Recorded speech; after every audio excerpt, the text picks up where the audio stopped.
The journey took 6 days. 6 days of traveling through empty space far beyond any mapped star system. 6 days of watching scanners for pursuit. 6 days of waiting for Imperial forces to arrive and arrest them all for treason. But no one came. Day spent the time learning about the ship. Kira insisted he understand basic systems in case of emergency. She taught him how to read tactical displays, how to operate escape pods, how to seal emergency bulkheads. She moved around him carefully like she was afraid he would break. On the 5th day, he confronted her about it. "You do not have to protect me like I am made of glass," he said. They were in the training room. Kira had been showing him Draxian combat forms. She stopped mid-strike and lowered her practice blade. "You are the last of your species. If you die, that is it. Humanity ends forever. Maybe it is supposed to end. Maybe the universe decided we had our chance and we lost." Kira sat down on a bench. She looked tired. "Tay said something to me once. In that building while he was dying. He said that as long as one person remembers, the story is not over. I am just one person. One is enough to start again." She looked at him directly. "Do you know what I see when I look at you? I see every human I killed, every city I burned, every child whose future I ended. 2 billion ghosts standing behind you asking me why. What do you tell them? That I was following orders. That the war demanded it. That I had no choice." She laughed bitterly. "All lies. I had a choice. I chose genocide, and I have been paying for that choice every day since." Day sat beside her. For a moment, they were just two people carrying impossible weight. "Tay forgave you. That is why he saved you. I do not deserve forgiveness. Maybe that is not for you to decide." Before Kira could respond, Vera's voice came over the intercom. "War Chief, we are approaching the coordinates. You need to see this." They ran to the bridge. The main view screen showed something impossible.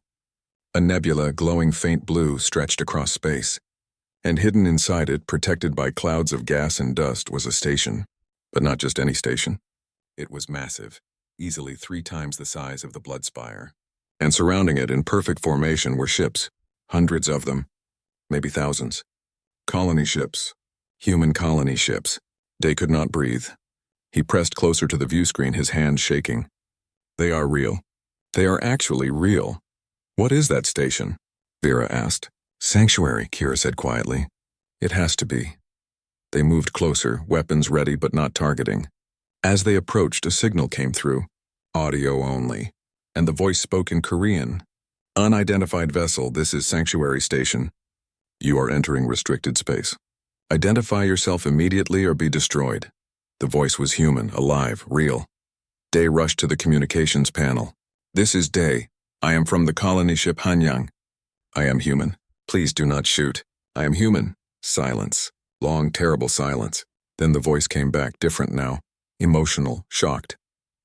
"Did you say you are from the Hanyang?" "Yes, my ship was supposed to evacuate Hanyang Colony in 2247. I was in Creo." "Please, I need to know what happened. Are there others?" More silence. Then another voice, older, female. "This is Commander Hana. We have been waiting a very long time for this message. Day, your ship made it. We received your distress signal 200 years ago, but by the time we could send help, the signal had stopped. We thought everyone on board was dead. Everyone was dead. Except me. My pod kept working somehow." "Who is with you?" "Those are Draxian ships on our scanners." Kira stepped forward. She spoke in Korean, her accent thick but clear. "My name is War Chief Kira. I command this fleet. The human Day is under my protection. We mean no harm to your station. We came seeking answers." Long pause. "You are the Kira? The one who destroyed Earth?" "Yes. And you expect us to believe you are protecting one of our people?" "I do not expect you to believe anything. But Day is alive. He is standing here speaking to you. That should be proof enough." More silence. Then Commander Hana spoke again, her voice hard. "You will be met by defense platforms. Any aggressive moves and we will destroy your fleet. Lower your shields and allow us to scan your ship. If we detect any weapons targeting our station, we will consider it an act of war." "Understood," Kira said. She gestured to her crew. "Lower shields. Power down all offensive systems. Deploy docking lights." "War Chief," Vera protested. "If this is a trap, we will be defenseless. If they wanted us dead, we would be dead already. Those colony ships are not unarmed. She was right. As they got closer, Day could see weapons on the colony ships. Hidden, but there. Humanity had not survived 200 years by being careless. A docking platform extended from the main station. The blood spire connected and sealed. Kira, Vera, and Day walked to the airlock. A squad of Draxian warriors followed, weapons ready but lowered. The airlock opened. On the other side stood humans. Real, living, breathing humans, soldiers in armor, weapons trained on them, and in front an older woman with gray hair and commander's insignia, Commander Hana. She looked at Day, really looked at him. Then she smiled and tears ran down her face. "Welcome home, son. We have been waiting for you." Day could not speak. He just stared at her, at the soldiers, at the station beyond them. Humans. Alive. Surviving. Hana's expression hardened when she looked at Kira. "War Chief, you have a lot to answer for." "I know. The blood of billions is on your hands." "I know. Why should we not kill you right now?" Kira stood straight, unafraid. "Because I brought D to you. Because I am trying to become someone better than the monster I was. But mostly because if you kill me, you will have to fight my fleet, and I think your people have fought enough wars." Hana studied her for a long moment. Then she nodded. "Come, all of you. We have much to discuss." They followed her through the station. Day could not stop staring. Humans everywhere, working, talking, living. Children playing in corridors. Old people tending gardens. A civilization alive and thriving in secret.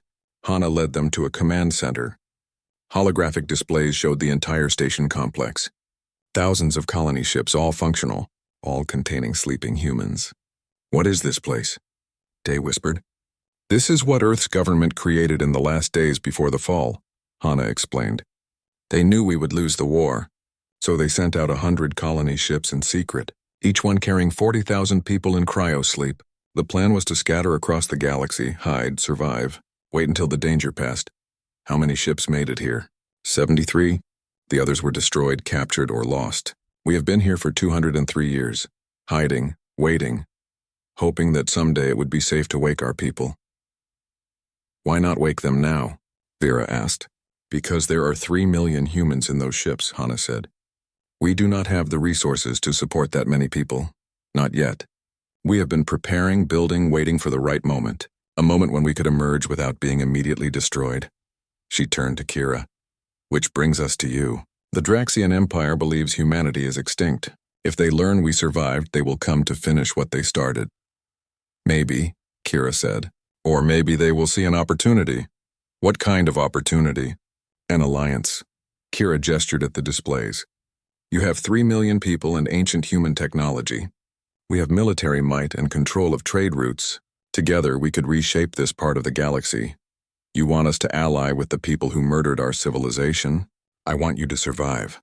Hiding will not work forever. Eventually someone will find you. Better to emerge on your terms than be discovered on theirs." Hana looked at Day. "What do you think?" Day thought about Tay, who saved an enemy because it was right. About Rena, who died protecting him. About Kira, trying to become someone better. "I think we are tired of fighting. Both species. Maybe it is time to try something different." "Trust?" Hana's voice was skeptical. "Coexistence," Day said. "Trust can come later." Hana was quiet for a long time. Then she called up data on her displays. "We have something you might want to see." She showed them schematics, technology, designs for ships, weapons, medical equipment. All human creations far advanced beyond anything the Draxian Empire used. "This is what we have been developing for 200 years, Hana said. Humanity's last gift to the galaxy. We can offer this technology in exchange for protection, for a place in the new order." Kira studied the schematics. "This would change everything." "That is the idea. But we need guarantees. We need to know that if we emerge, we will not be slaughtered again. I cannot speak for the entire empire, but I can speak for my fleet." Kira turned to Vera. "Send a message to our allies. Tell them we have found something that will change the balance of power. Tell them to come here under diplomatic flags." "You are really doing this," Vera said. "You are really risking everything for them." "Tay died for me. The least I can do is live for his people." Over the next weeks, ships arrived. Draxian commanders, curious and cautious. They met with human leaders. They saw the technology. They saw the 3 million humans waiting to wake. Negotiations were tense. There were threats. There were arguments. But slowly, carefully, an agreement formed. Humanity would emerge from hiding. The Draxian Empire would guarantee their safety. In exchange, humans would share their technology and knowledge. It was not perfect. It was not forgiveness. 2 days later, Rena found something strange. Day was in the observation deck when she came running in, her scholar's robes flying behind her. She clutched a data tablet and her eyes were wide with excitement and fear. "You were right," she said breathlessly. "Someone did change your ship's course." Day jumped up. "Show me." She activated the tablet and projected a star map into the air. A blue line traced the Hanyang's original planned route from Hanyang Colony to Alpha Centauri. A red line showed where the ship actually went. The Hanyang followed its planned course for 3 days, Rena explained. Then something happened. The navigation system was overridden. The ship turned and headed into deep space away from all known colonies and trade routes. Overridden? From inside the ship or outside? Inside. The command came from the bridge. Someone on the crew changed course deliberately. Day's mind raced. That makes no sense. Why would the crew send 40,000 refugees into empty space? That would be suicide. Unless they knew something was out there, Rena said quietly. Look at this. The map zoomed in on the region where the Hanyang had been found. Rena highlighted a small sector. There is something here. Very faint energy readings. I almost missed them. They are old, dormant, but they are definitely artificial. A station? A colony? I do not know. The readings are too weak to identify, but something is there. Before Day could respond, alarms blared throughout the ship. Red lights flashed. Rena grabbed Day's arm as the ship shuddered from an impact. "We are under attack," a voice shouted over the intercom. Day and Rena ran into the corridor. Draxian warriors rushed past them, weapons ready. Another explosion rocked the ship. The lights flickered. "Stay here." Rena pushed Day toward a side room. "Lock the door. Do not come out until..." A hole appeared in her chest. She looked down in surprise as purple blood spread across her robes. She fell forward and Day caught her. "Rena!" He lowered her to the floor, pressing his hands against the wound. But there was too much blood. Her eyes were already going dim. "Find it," she whispered. "Whatever is out there. Find it." She stopped breathing. Day looked up. 3 figures stood at the end of the corridor. Not Draxian, smaller, with green-scaled skin and large black eyes. They wore black armor and carried energy weapons. One pointed at Day. "The human. Kill him." Day ran. He had no weapon, no armor, no plan. He just ran as energy blasts scorched the walls around him. His heart hammered in his chest. 200 years in cryo had weakened his body, but adrenaline pushed him forward. He turned a corner and crashed into someone. Large hands grabbed him. He looked up into Kira's glowing yellow eyes. "They are here for you," she said. "Who are they?" "Vec assassins. Someone wants you dead."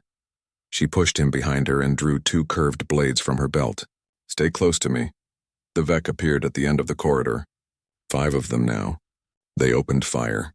Kira moved like liquid shadow, her blades deflecting energy blasts that would have killed Day instantly. She closed the distance in seconds and the corridor became a whirlwind of violence. Day watched in shock as Kira fought. She was a master of death, efficient and brutal. 2 Vec fell in the first seconds. A third lost his head before he could reload his weapon. The remaining 2 tried to retreat, but Kira was faster. In 30 seconds, all 5 Vec were dead. Kira grabbed Day's arm. "Come, more will be coming." They ran through the corridors. Vera appeared with a squad of warriors securing the area. She took one look at Day and Kira together and understood. "The attack is focused on Deck 7 in this section," Vera reported. "They are trying to reach you specifically." "How many?" Kira asked. "At least 20 infiltrators. We have killed 12 so far. Secure the medical bay and the bridge. Seal all access to this deck except through the main corridor. Funnel them into a kill zone." Vera saluted and began shouting orders.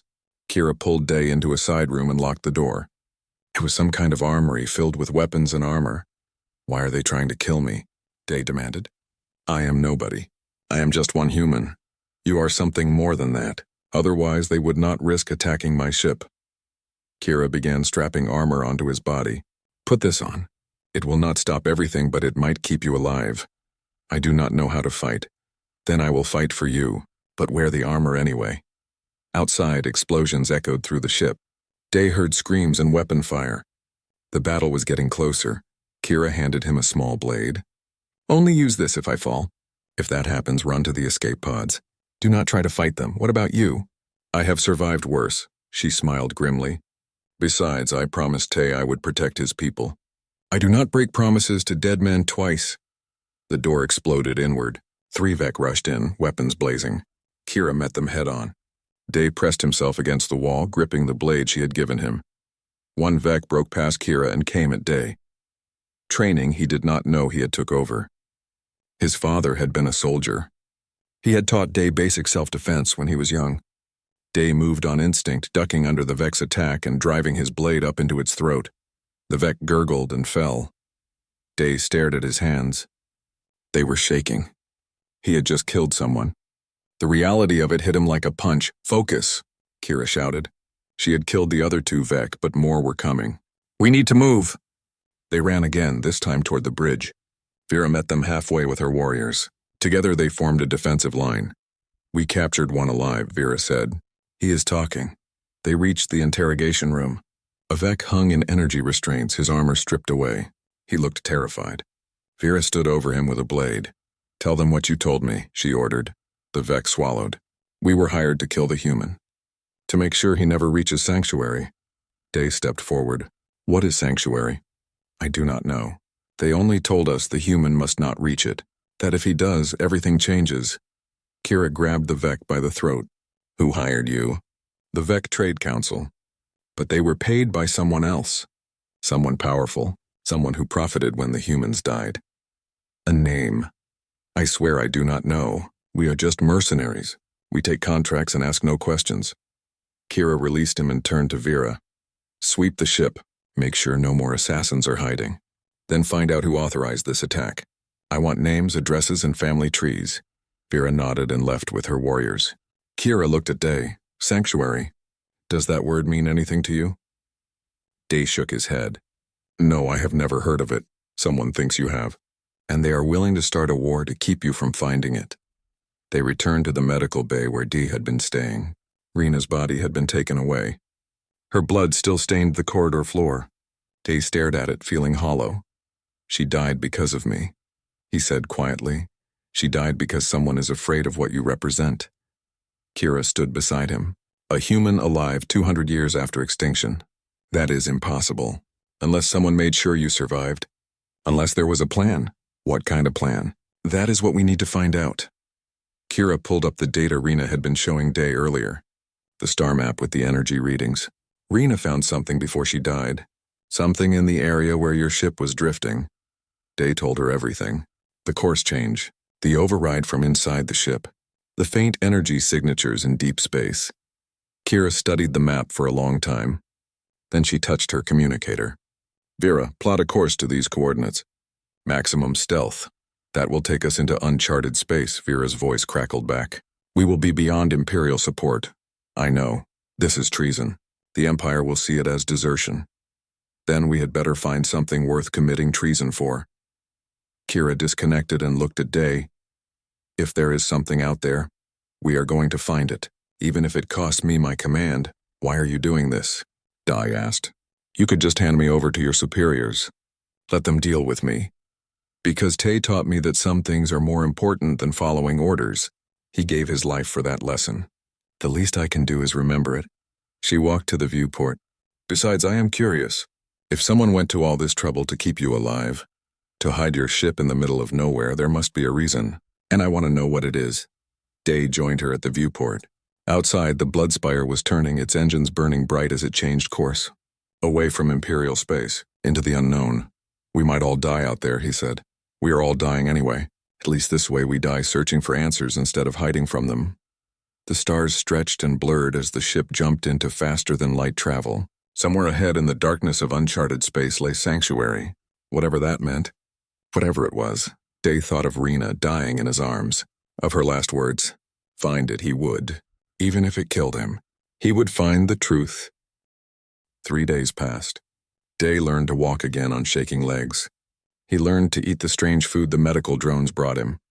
He learned to sleep despite the nightmares that came every time he closed his eyes. Kira visited him twice each day. She never stayed long.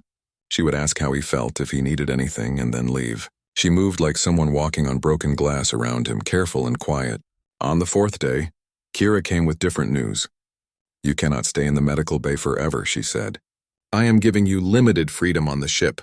You can access the common areas, the observation decks, and the historical archives." Archives? Day stood from his bed. He was stronger now. His body was remembering how to be alive. "What kind of archives?" "All species keep records.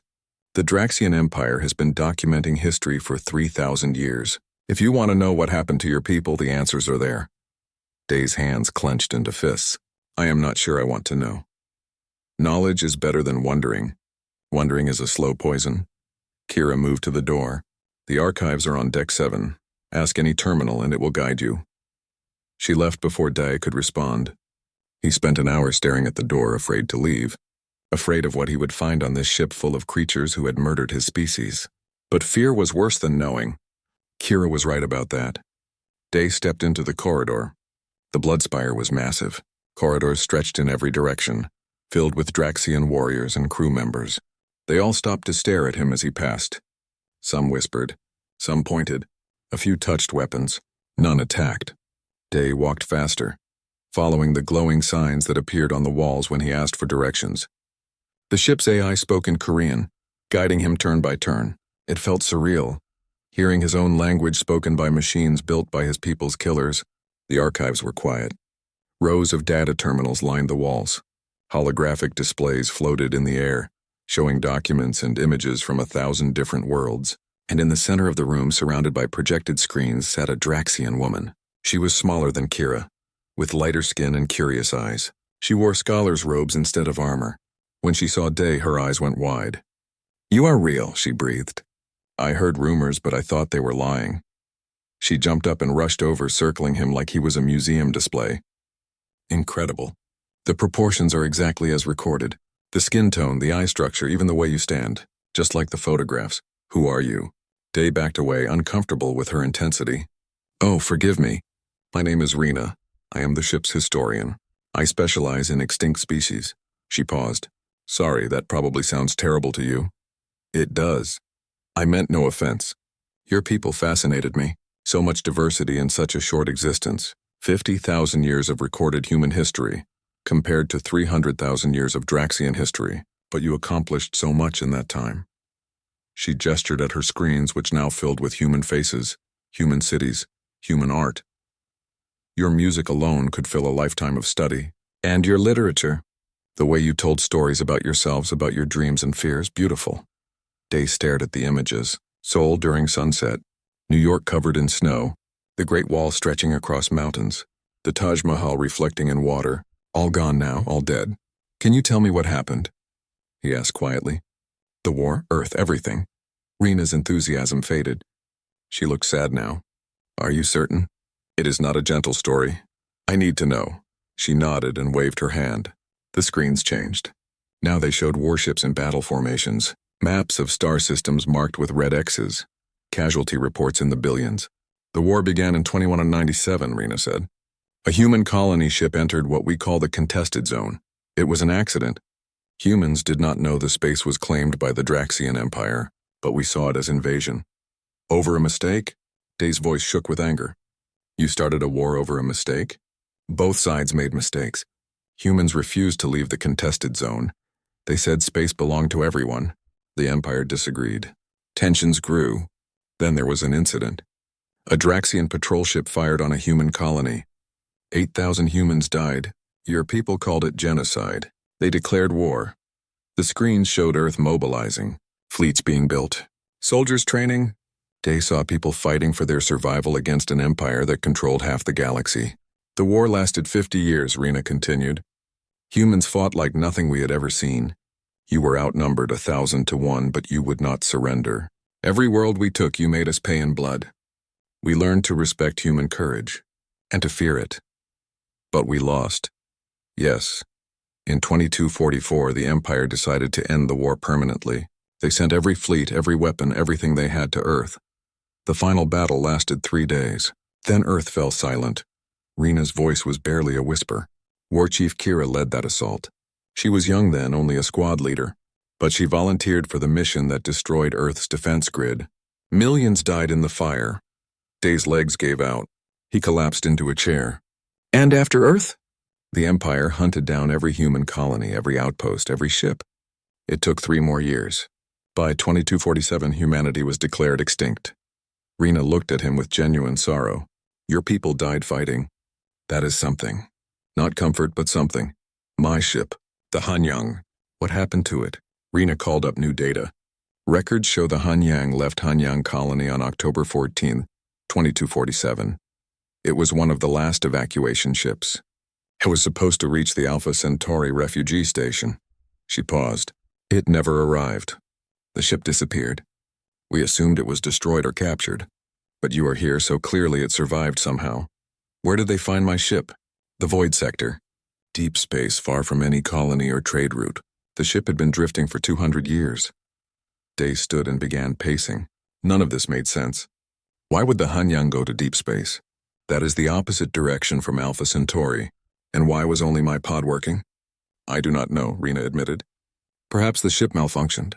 Perhaps the crew changed course for unknown reasons. The ship was destroyed after you were recovered, so we cannot investigate further. Convenient. What do you mean? Day turned to face her. Your people spend 3 years hunting down every human. You track every ship, every colony. You are so thorough that you declare us extinct. But somehow one ship escapes into deep space, drifts for 200 years, and nobody notices. That does not sound like an accident. That sounds like someone deliberately hid that ship. Rena tilted her head, considering. That is an interesting theory. But who would hide it? And why? I do not know yet. Day looked at the data floating around them. Can you show me the navigation records from my ship? Where exactly it was found? Its trajectory, anything that might explain how it got there. I can try. The records might be in the military database. I would need permission. Ask Kira. She said I could access the archives. Rena nodded and began typing on her terminal. While she worked, Day walked through the projected images of human history. He saw his people at their best and worst. Artists and warriors. Scientists and poets. Mothers holding babies. Old men telling stories. All ghosts now. All memories in an alien database. He stopped at one image. A photograph of a young man in a medic's uniform, smiling at the camera. Korean features, kind eyes. The caption read, Tai Minsu Combat Medic 47th Human Defense Battalion. Who is this? Day asked. Rena looked up. Her expression grew serious. Tay, he was important to War Chief Kira. How? During the war, Kira's unit was ambushed. A building collapsed on her. She should have died. But Tay pulled her out and gave her his oxygen mask. The building crushed him. He saved an enemy's life for no reason except that it was right. Day stared at the photograph. This man, this human, had saved the life of the woman who would destroy Earth. If Tay had left Kira to die, would the war have ended differently? Would humans still be alive? But he could not blame Tay. Saving lives was what medics did. It was who they were. Kira mentioned a promise, Day said. Is this why I am alive? Because of him? Yes. After Tay died, Kira swore an oath. If she ever found another human, she would protect them. Even from her own people. Rena saved her work and stood. I will search for those navigation records.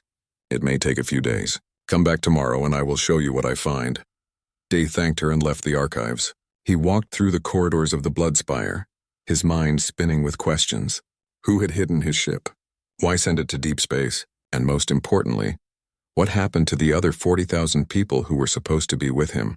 He found his way to an observation deck and stood at the viewport looking out at the stars. Somewhere out there were answers. And maybe, impossibly, other humans who had also survived. Day pressed his hand against the glass. I will find the truth, he whispered, I promise. Behind him, unseen, Vera watched from the shadows. She touched her communicator and spoke quietly. The human is asking questions about his ship, about navigation records. He suspects something. Kira's voice crackled back. Let him search. If there is a conspiracy, I want to know about it too. And if finding the truth puts him in danger, then we protect him. That is why he is here. Vera disconnected and continued watching Day at the viewport. The last human staring at the stars, refusing to accept that he was alone. Cole, that was the first thing Day felt. Deep, bone-chilling cold that made his entire body ache. Then pain, sharp and burning as frozen nerves came back to life. He tried to scream, but his throat would not work. His lungs would not fill with air. Panic hit him like a wall. Machines beeped around him. Something warm dripped into his arm through a tube.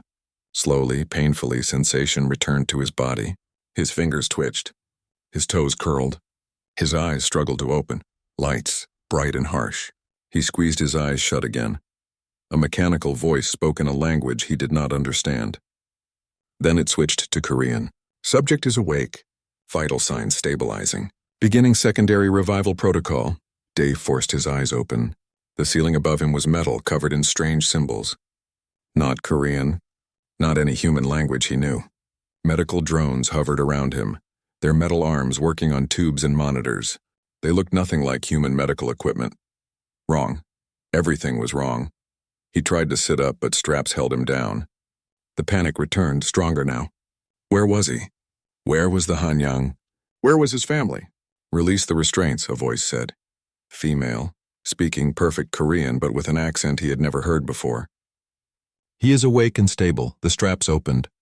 Day gasped and rolled onto his side, coughing. His body felt weak, like he had been sick for weeks. His muscles trembled as he pushed himself up. A viewport showed stars outside. But wrong stars. Wrong patterns. And ships. Dozens of massive warships, their designs angular and aggressive. Not human ships, no, Day whispered. No, no, no. You are safe, the voice said. Day turned his head. A figure stood in the doorway. Tall, easily 2 meters high, armored in dark metal that seemed to drink the light. The face was humanoid but not human. Pale gray skin, sharp features, eyes that glowed faintly yellow. Female, he thought, but alien. Completely alien. He had seen faces like this before. In history files. In war records. In the nightmares his father used to have. Draxian. Stay away from me, Day said, his voice hoarse. He looked around for anything he could use as a weapon. There was nothing. The Draxian did not move. I said you are safe. I am not going to hurt you. You are Draxian. Your people killed mine. Yes, no denial. No excuse, just simple truth. But I am not going to kill you. Sit. You have been frozen for a very long time. Your body needs to adjust. Day's legs gave out and he collapsed back onto the medical bed. The room spun. How long? How long what? How long was I frozen? The Draxian stepped closer. Now that she was in the light, Day could see her more clearly. Scars on her face and arms, eyes that had seen too much death. A commander's bearing, proud and hard. What is the last date you remember? October 15th, 2247. We were evacuating Hanyang Colony. The Draxian fleets were closing in. They put us in cryopods, told us we would wake up somewhere safe. His voice broke. Where is safe? Where is my family? Where are the other pods? The Draxian was silent for a moment. My name is Kira. I am the war chief of this fleet. What is your name? Day. He did not know why he answered. Maybe because she asked like a person, not a monster. My name is Day. Day. Listen carefully. This will be difficult to hear. Kira moved to the viewport and gestured at the stars. The date is March 3rd, 2447. You have been frozen for 200 years. The room tilted. Day gripped the edge of the bed.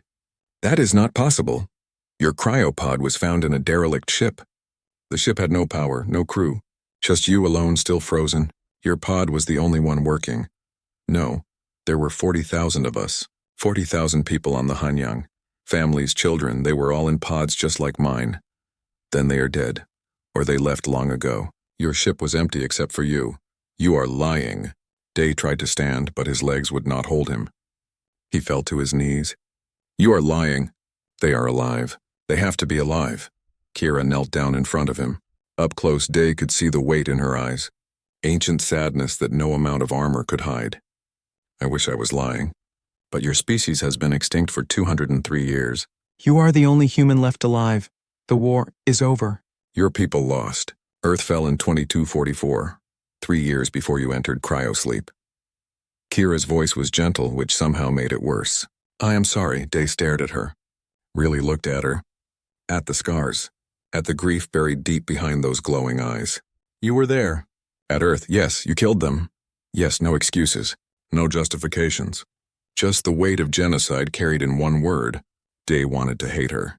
wanted to scream and fight and hurt her the way she had hurt his people.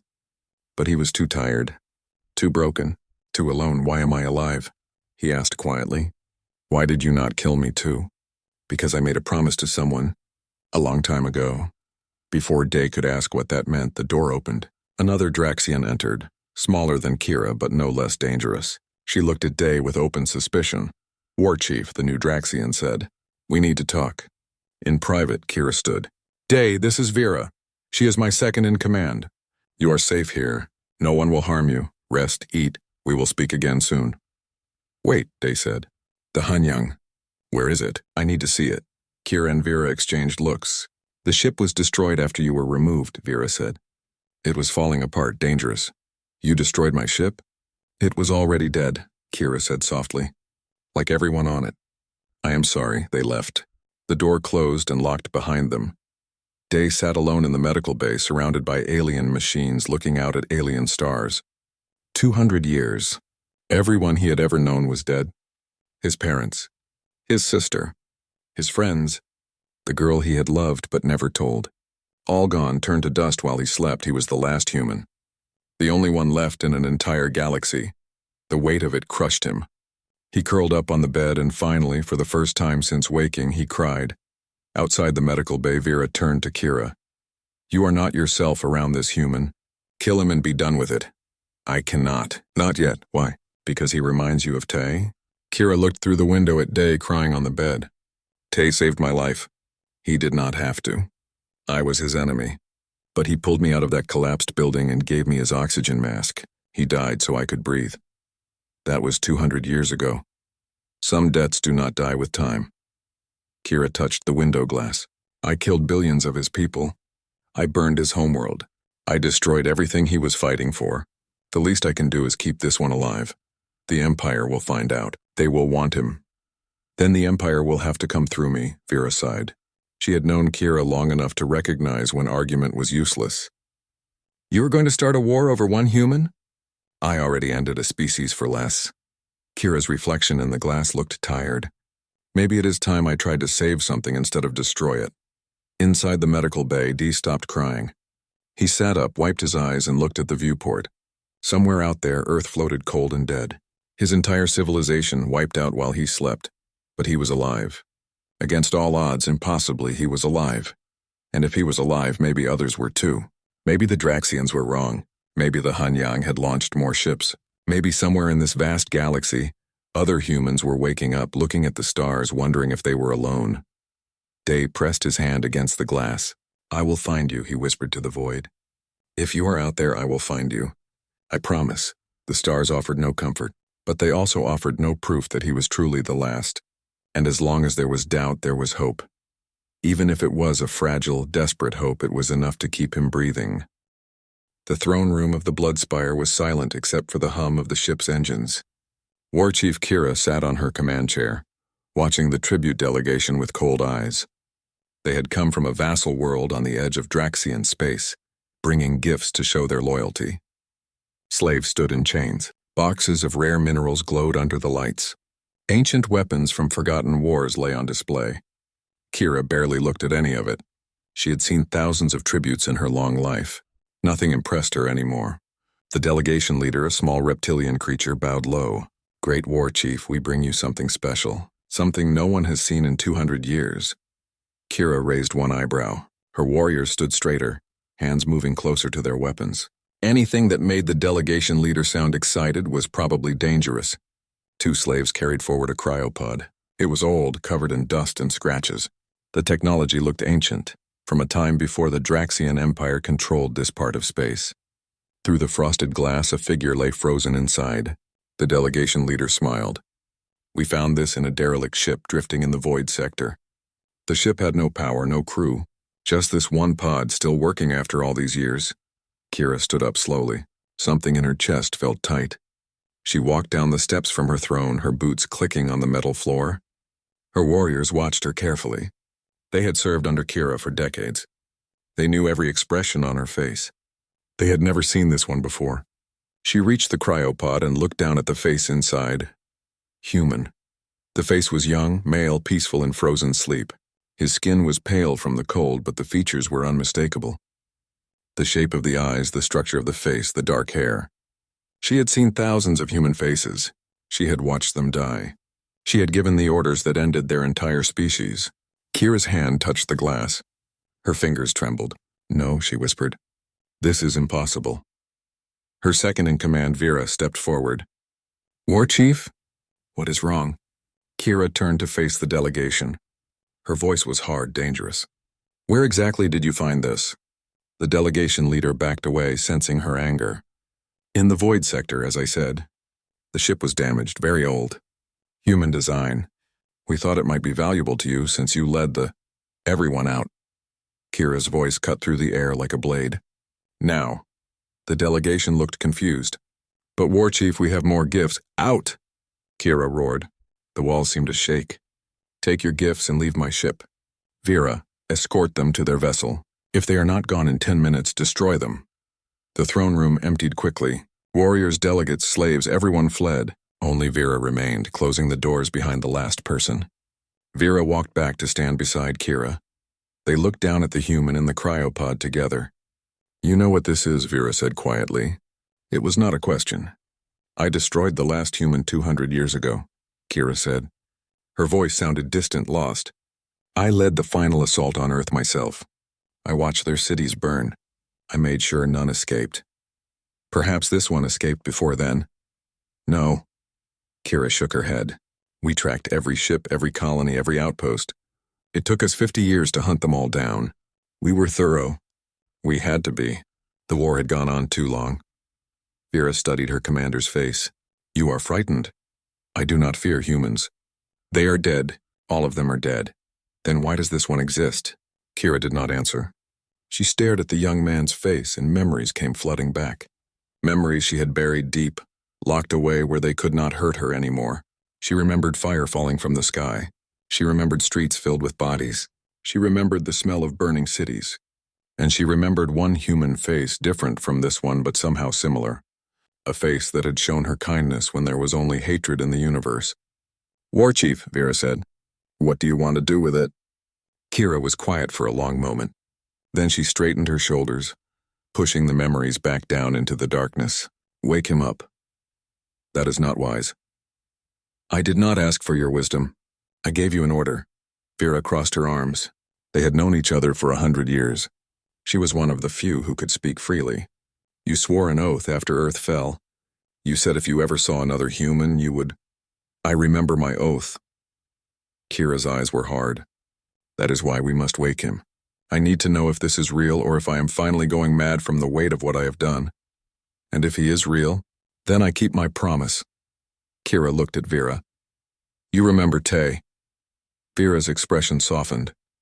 Everyone who served under Kira knew about Tay, the human medic who had saved her life during the war, the enemy who became something more, the man who died protecting a Draxian warrior for no reason except that it was the right thing to do. "I remember," Vera said. "Tay made me promise something before he died. He made me swear that not all humans were monsters, that not all Draxians were monsters, that maybe someday there could be peace." Kira's voice broke slightly. "Then I went to Earth and killed everyone. I broke my promise to a dead man. The war demanded it. The war demanded many things. That does not make them right." Kira looked down at the cryopod again. "Take him to the medical bay. Use the best equipment we have. I want him awake within a day. The Empire will want to know about this. The Empire can wait. This human is under my protection now. Anyone who tries to take him will have to go through me first." Vera nodded slowly. "You're going to start trouble." "I have been starting trouble for 200 years. What is one more fight?" Kira smiled, but there was no humor in it. "Besides, I owe a debt. Tay saved my life when he had every reason to let me die. Maybe this is how I finally pay him back. By saving one of his people.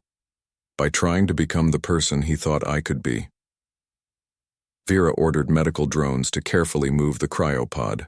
Kira watched them go, then stood alone in her empty throne room. She looked at her hands. They had ended billions of lives. Could they possibly save one?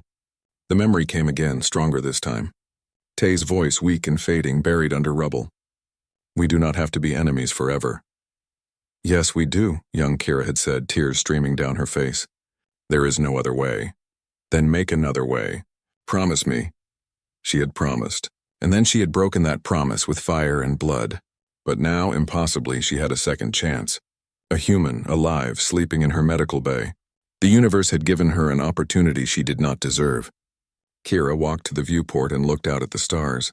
Somewhere out there, Earth floated dead and silent, a monument to her sins. I will not fail again, she whispered to the void. Tay, if you can hear me, I will not fail again. The stars gave no answer. They never did.